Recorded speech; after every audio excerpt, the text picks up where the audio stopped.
na superfície da terra, nas profundezas do mar e nos ares. Se formos até mesmo abaixo de nossos pés, ou nas profundidades mais abissais, até ali encontraremos vida, em suas mais surpreendentes cores, formas, tamanhos e com os aspectos mais curiosos. Por todos os continentes, há uma incrível profusão de seres viventes. E é esta biosfera que compõe a maior riqueza deste planeta que chamamos de Terra, mas que pela vida se distingue. A biodiversidade aqui é extraordinária. Mas como tão grande variedade passou a existir?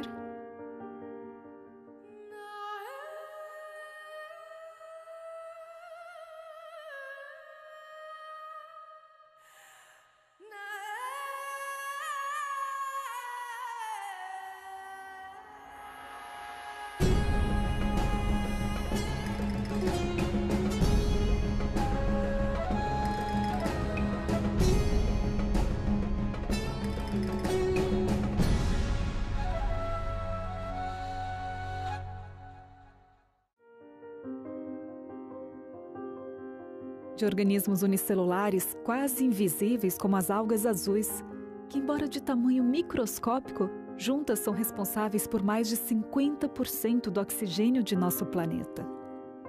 Do contraste com a baleia azul, que com 30 metros de comprimento e 120 toneladas, reina absoluta nos mares, considerada o maior animal do mundo. Do baobá africano, que sustenta em si todo um ecossistema. A vida é como uma galeria da criatividade, quase infinita, que maravilha em cada olhar. One of the things I like to do is watch birds. I'm a birder. I'm not a great birder, but I enjoy it. Looking at different birds, and I've noticed in different parts of the world there are different kinds of birds. And where I grew up, of course, pretty soon you get used to you kind of know what kind of birds there are around. And you might see one that's a little different, but you know maybe it's a warbler, for example, and so you just look and try to find out which one it is. I go to another place and look at those birds, and they don't look like anything I ever saw before. They're obviously birds, and have to look up. And I realized, you know, there's a lot of diversity, lots of different kinds of birds. And you could say the same thing with plants. You look at the flowers, and they're beautiful, and you go to other places, and there's other kinds, and pretty soon you become aware that the world is really full of biodiversity. There's a lot of diversity out there. Thousands of different kinds of birds, thousands of different kinds of mammals, fish, snakes, lizards, frogs, whatever it is. Lots of different kinds. A natureza realmente ela é tremendamente diversificada. Eu diria que ela é muito mais do que a gente imagina, porque veja bem, cada uma das espécies que compõem os vegetais, animais, todos os seres vivos, cada espécie ela tem as suas características, mas não há nenhum ser da mesma espécie do ser humano que seja igual ao outro. Todos são diferentes, inclusive os gêmeos. Então vejam que característica impressionante de diversificação. A diversificação é monumental. There's all this diversity. It's beautiful, it's fascinating, it's varied, different colors, different patterns, different shapes, different forms, different... When you look at the functionality of the different creatures, different plants and animals, you see they are very well, should I say, designed. They're put together very well. They have complex parts, and they interact with their environment in ways that are really remarkable. And you say, how'd that happen? And one of the interesting questions that a biologist wants to know is, how do we get different sorts of things? And we look dogs, for a common, well, familiar example. And we notice that when we breed dogs, we can select for small ones and big ones. We can select for long-legged ones and short-legged ones. We can select for curly hair and straight hair and lots of different things. And you say, I wonder, if you did that long enough, could you change a dog into, or could you change, say some dog, could the dog have come from some ancestor and maybe one lineage became dogs and another lineage became something else? Well, you could say cats, for example, just a common contrast. And you think, what would it take to modify a particular kind of organism so that it developed over time into a different sort of organism? And could it happen by chance? Or does it require some kind of intelligent input? And when you look at the science, you might ask scientists that question. You say, scientists, you've studied this, what have you found? And scientists can say, well, you can watch. I'll show you that you can get varieties. And so you say to the scientist, well, okay, show me how you can start from one particular kind of organism and from their descendants produce dogs and cats. Well, we can't do that. Why not? Well, it takes too long. Well, can you do, can you get, how far can you get on it? Well, as a matter of fact, we can't start. We can't do anything with it. Well, then why are you teaching us that this happened? Well, we don't know any other way to do it. It must have happened by chance. Well, you've got to have a lot of faith for that. É interessante a gente analisar assim exemplos reais na natureza, né, desse tipo de diversificação. Você encontra, por exemplo, os cães, né? As raças são diversas, mas você tem o mesmo tipo de classificação, canis familiares, né? Você tem cães minúsculos, cabem numa bolsa, né? E você tem cães enormes, né? Mas todos são cães. Você encontra o mesmo fenômeno nos gatos, inclusive na espécie humana. Nós temos uma raça humana, mas temos caucasianos, temos negroides, temos asiáticos, né? Com suas diferenças morfológicas, de cor e tudo mais. Todos seres humanos. Ao longo de muito tempo, a gente pôde observar então essa diversificação toda e, no entanto, não houve acréscimo de um novo plano corporal, de um novo órgão funcional, né? Ou uma modificação em escala macro ou mega. Um exemplo dessa diversificação é a couve silvestre. Durante séculos, o cultivo, através da seleção artificial guiada por seres humanos, acentuou as folhas até gerar a couve verde. Por outro lado, foi acentuando as flores que deu origem, acredite, ao brócolis e ao couve-flor. Selecionando apenas brotos cultivados cada vez maiores, resultou no repolho. Se você olhar estas variedades tão distintas, parece incrível pensar que são todas couve. Mas o fato é que as espécies em si já têm grande capacidade genética para produzir novas variedades. A evolução neste nível de seleção é fato, como alteração de cor em mariposas favorecendo a sobrevivência. Mas o que ocorre é a manifestação de um gene já ali presente, ou, em outros casos, perda de informação, mas não um aumento de complexidade. A questão é que a diversificação de espécies, tanto no ambiente natural como na agricultura ou nas mãos de criadores de animais, é observável empiricamente apenas dentro de cada tipo básico. Ou seja, mesmo em laboratório, nunca houve comprovação de que a seleção é capaz de produzir diferentes órgãos ou criar novos gêneros de seres vivos. Como justificar, então, a origem de tão notável diferença entre filos e espécies como uma orquídea e um leão? if you want to make things worse, what about a single cell and we want to make redwood trees out of it, or apple trees, and another lineage would become giraffes, and another lineage would become sea urchins. Well, Darwin's answer was the ones that didn't work didn't survive. You're not looking at them. You're only looking at the ones that survived. And I say, that's an explanation of how they started? That's only an explanation of how the ones that didn't, why we don't see things that don't work. It's not an explanation at all of how this got here. How did it get here in the first place? Well, random mutations. Well, there are random mutations, admittedly, but I don't see that happening. I don't see random mutations gradually increasing the complexity, building new structures, and producing new kinds of organisms. Well, what's the alternative then? What do you think?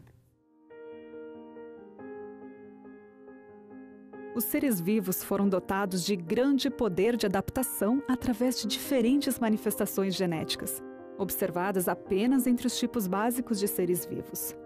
Mas, e as mutações? Poderiam originar novas e mais complexas espécies? Ao longo de 100 anos, têm sido feitas pesquisas com as moscas das frutas, que são também conhecidas como drosófilas, ou Drosophila melanogaster. E o interessante é que os cientistas escolheram a mosquinha porque ela se reproduz muito rapidamente e eles conseguem introduzir mutações nelas a fim de observar como que ao longo das linhagens, né, essas mutações afetam essas mosquinhas. Esperavam, naturalmente, que por meio dessas mutações, quem sabe pudessem observar o surgimento de um novo plano corporal ou de algum novo órgão funcional que favorecesse a mosca. O que aconteceu foi que eles obtiveram moscas com asas retorcidas, moscas sem asas, com órgãos deslocados, e nenhuma dessas mutações favoreceu realmente a mosquinha, né? No mínimo, manteve o patrimônio genético ou fez com que se perdesse, né? Foram mutações deletérias. Então se observa ali realmente algum tipo de microevolução, digamos assim, ou diversificação de baixo nível, só que frequentemente envolvendo perda, envolvendo piora de desempenho nas funções que antes eram bastante eficientes, né? E que favoreciam, na verdade, a mosquinha. Mutações favoráveis certamente ocorrem, mas a maioria é recessiva. Em escala maior, as mutações cientificamente estudadas são mais degenerativas do que progressivas. Ou seja, em habitats naturais, tornaria os organismos menos aptos na sobrevivência. O respeitado zoólogo francês Pierre-Paul Grasset, Dr. honoris causa de universidades como de Madrid, Barcelona, Bruxelas e da USP de São Paulo, afirmou: não importa quão numerosas elas possam ser, as mutações não produzem nenhum tipo de evolução. As bactérias são um exemplo interessante também de diversificação de baixo nível, porque ao longo do tempo, né, sendo submetidas aos antibióticos, algumas delas adquirem resistência a esses antibióticos.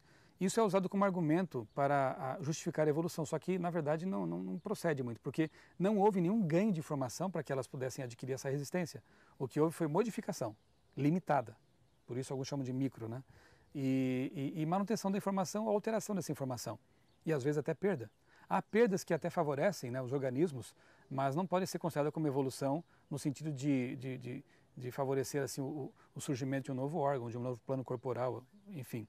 Um exemplo bem interessante disso são moscas que foram observadas em ilhas do Pacífico que não têm asas e vivem muito bem, obrigado. O que aconteceu? Os pesquisadores foram ao local para investigar isso aí e perceberam que ali naquela região passam muitos furacões. Sempre que vinha um vendaval desses, as moscas que conseguiam voar tentavam fugir voando e eram varridas para o oceano e morriam. As moscas que passaram por mutações deletérias, que tinham essa deformidade, não tinham asas ou tinham asas retorcidas, não conseguiam voar, o que restava a elas? Se esconder em algum lugar, né? E se escondiam, sobreviviam, e com o tempo elas foram se multiplicando, essas que tinham essa mutação deletéria, e a população de moscas sem asas cresceu ali. Mas essa evolução envolveu perda, e neste caso específico, e em alguns outros, a perda favoreceu a sobrevivência. No reino vegetal já foram constatadas mais de 400 mutações no milho, e mesmo com toda a pesquisa genética, continuam sendo, até hoje, milho. E a microevolução observada na natureza pode modificar ou otimizar uma estrutura já existente. Se nós observarmos as plantas, né, as flores, as pétalas das flores, a delicadeza, né, dos tecidos, e compararmos, por exemplo, com folhas e folhas de ambientes diferentes, por exemplo, ambientes mais úmidos têm folhas mais tenras, mais delicadas, ambientes mais secos, mais que nós chamamos de xéricos, as folhas são mais duras, mais rígidas. Isso tudo tem a ver com o ambiente onde a planta vive e a adaptação ecológica que essa planta tem ao ambiente onde ela vive. Então, às vezes, uma mesma planta, uma mesma espécie, quando ela é cultivada na sombra ou no sol, ela tem uma arquitetura e o tipo de folha completamente diferente. A mesma espécie. Então, no sol, ela vai ter folhas menores, mais espessas, e na sombra folhas maiores e mais finas. Isso tudo tem a ver com a captação de luz, né, a quantidade de luz a que ela está exposta para fazer a fotossíntese, e está também com a questão da transpiração, porque no sol vai transpirar mais do que na sombra, porque ela mais calor, e também com ela estar mais adaptada àquele ambiente mais hostil. Então ela precisa ter uma folha mais rígida num ambiente mais seco e mais fina, ela pode ter uma folha mais tenra e mais fina num ambiente mais úmido, né? Porque ela tem essa capacidade, essa plasticidade de se desenvolver diferentemente de acordo com o local onde ela está. How this world and how the organisms in here seem to have been designed with purpose in mind. That these things, their interaction is very, very important. It's not a random chance that these guys came to interact that way. It's not a random chance that we have millions and millions and millions of bacteria living in our gut. Nasty to think about, but they actually outnumber us. There's more bacteria in our intestines than there are human cells in our whole body. But they're small, so they don't outweigh us, but there's certainly more numbers of them. It's not a mistake that they came to be there. They're actually part of how we get nutrients. They help us protect us from infection and things like that. So from my perspective, as I see all of the way that organisms interact, I am encouraged to believe that there was someone looking at this planet and designing it for a specific purpose. Nós temos aí trilhões de células que aparentemente são todas iguais cromossomicamente, só que cada célula também é diferente da outra. Então, a riqueza da diversidade realmente não pode ter sido casual. Ela é fruto de um inteligente projeto de altíssima diversificação, mas que permite uma profusão de milhões de formas diferentes de espécies, mas que vive num mundo preparado e adequado para suportar todas essas características e toda essa diversidade. Isso não pode ser por acaso. O pessoal da área de informática sabe muito bem que informação, especialmente informação complexa e específica, não surge do nada. Sempre demanda uma fonte informante, inteligente, para fornecer esses dados, essas informações. Por que quando se estuda a vida não se chega à mesma conclusão, né? A vida está repleta de informação complexa e específica.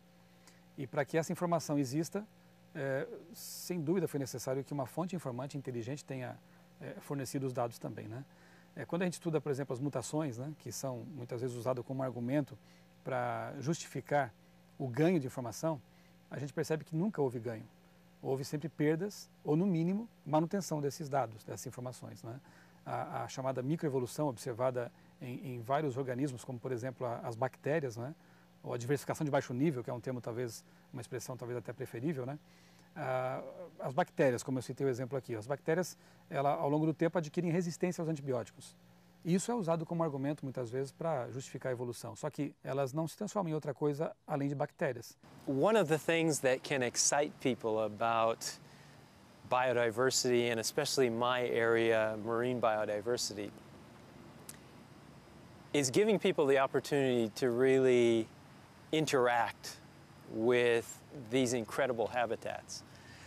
Not everyone is able to be a scuba diver and to be able to dive with sea turtles or to dive with dolphins, to dive with these amazing little invertebrates that are hiding in coral reefs. But I think as our research can be put across to people in a generic way, in a way that helps them to recognize the beauty and the fascination that we have with these kind of habitats, can get people excited about learning more. And if they're willing to learn more, then I think they're willing to begin to link those puzzle pieces together. Questions start arising: where do these organisms come from? What is their purpose? What is their meaning? And when people begin to ask those kinds of questions, I think those are the questions that allow us to address the bigger issues. Not only about biodiversity, not only about critical habitats, not only about the status of organisms, but about why these organisms are important and what do they point to. Do they point to meaninglessness, or do they point to purpose? Do they tell us something about a meaningful creation or a meaningless existence? And I think those are questions that as people begin to become involved with biodiversity, with recognizing the incredible diversity of organisms around us, that we have opportunities then to address those larger issues of meaning and of purpose.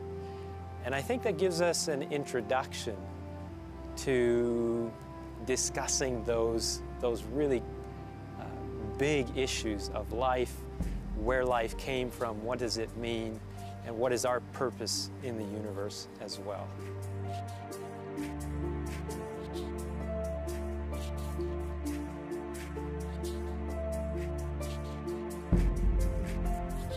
Propósito é o que se vê ao olhar em cada detalhe no estudo da natureza. Presente na biodiversidade da Terra, presente no universo como um todo. Tanto o cosmos como a vida em nosso planeta compõem um sistema integrado e dinâmico, repleto de interações e sincronizada interdependência. Qual a verdadeira origem de interconexões tão inteligentes em sua precisa maestria na profusão de cores, estilo, desígnio, a vida orquestrada em fenótipos tão infinitamente distintos quanto complexos? A teoria monofilética permanece questão aberta. E nem na paleontologia, como veremos na segunda temporada, ao analisar as lacunas no registro fóssil, vemos o que é definitivo. O Dr. Austin Clarke, zoólogo que foi autor de mais de 600 publicações, escritas em 5 idiomas, e que trabalhou no Museu de História Natural dos Estados Unidos até sua aposentadoria, afirmou: não temos a menor evidência, quer entre os animais vivos, quer entre os fósseis, da existência de quaisquer tipos intermediários em sequência aos grandes grupos. É razoável se supor, portanto, que tais tipos intermediários jamais existiram. Mais de meio século depois desta declaração, a macroevolução ainda enfrenta o mesmo dilema. Sistemas fisiogenéticos maravilhosamente balanceados nos organismos vivos teriam que mudar juntos, mesmo atravessando eras, para chegar de uma bactéria a um Leonardo da Vinci. Fica a pergunta: como uma matéria sem vida se tornaria ao acaso um organismo celular primitivo vivo e, acidentalmente, um dia chegaria a se tornar sem desígnio algum em você?